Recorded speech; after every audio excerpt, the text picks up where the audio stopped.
தம்பி விஜய் கட்சி ஆரம்பித்திருக்கிறார், இன்னைக்கு ஷிரடி கோயிலுக்கு போயிருக்கிறார் அப்படின்னு ஒரு கேள்வி கேட்டாங்க. நான் சொன்னேன், மக்கள் சேவை மகேசன் சேவை.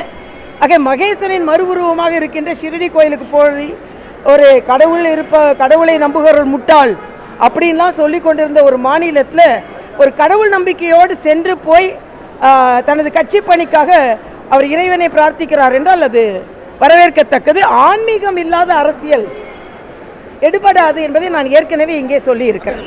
இன்று எங்களது அகில பாரத தலைவர் திரு நட்டாஜி அவர்கள் வருகிறார்கள். அவர்களை வரவேற்பதில் நான் மகிழ்ச்சி அடைகிறேன்.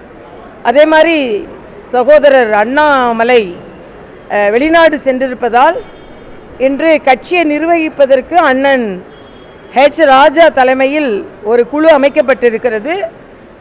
மகிழ்ச்சியாக வரவேற்கிறோம். ஏனென்றால் பாரதிய ஜனதா கட்சி இப்பொழுது உறுப்பினர் சேர்க்கை நடைபெற்று கொண்டிருக்கிறது.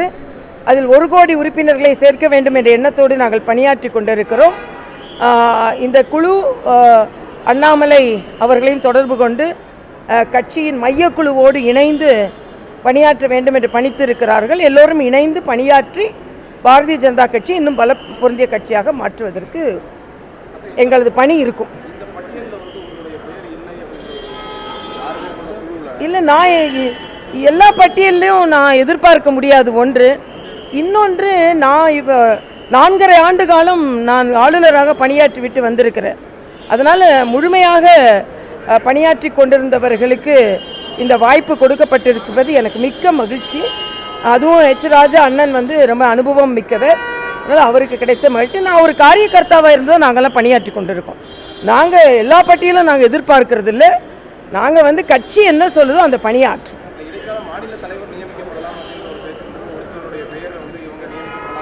இல்லை, அதெல்லாம் யூகங்கள் தான்.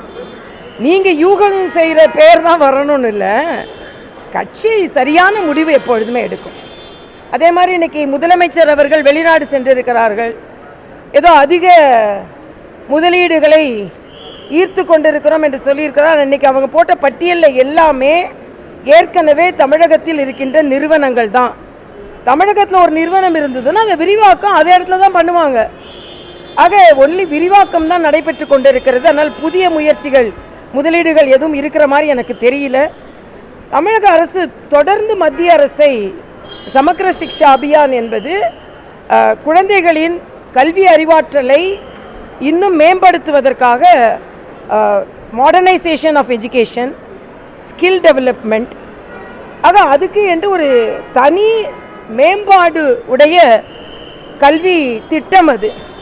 அந்த கல்வி திட்டத்திற்கு என்று ஆசிரியர்கள் நியமிக்கப்படுவார்கள். அந்த கல்வி திட்டத்திற்கு என்று அது ஒரு புதிய திட்டம். அந்த திட்டத்தை அவர்கள் ஏற்றுக்கொள்ளாமல் அதற்கான நிதியை மட்டும் கொடுக்க வேண்டும் என்று சொல்வது சரியல்ல. அந்த திட்டத்தை ஏற்றுக்கொண்டு அந்த திட்டம் எதற்காக அறிமுகப்படுத்தியதோ அதற்காக அந்த திட்டத்தில் உள்ள நல்லவற்றை பயன்படுத்த வேண்டும். ஏதோ அரசியலுக்காக நான் புதிய கல்விக் கொள்கையை நாங்கள் ஏற்றுக்கொள்ள மாட்டோம் என்று சொல்வது சரியல்ல.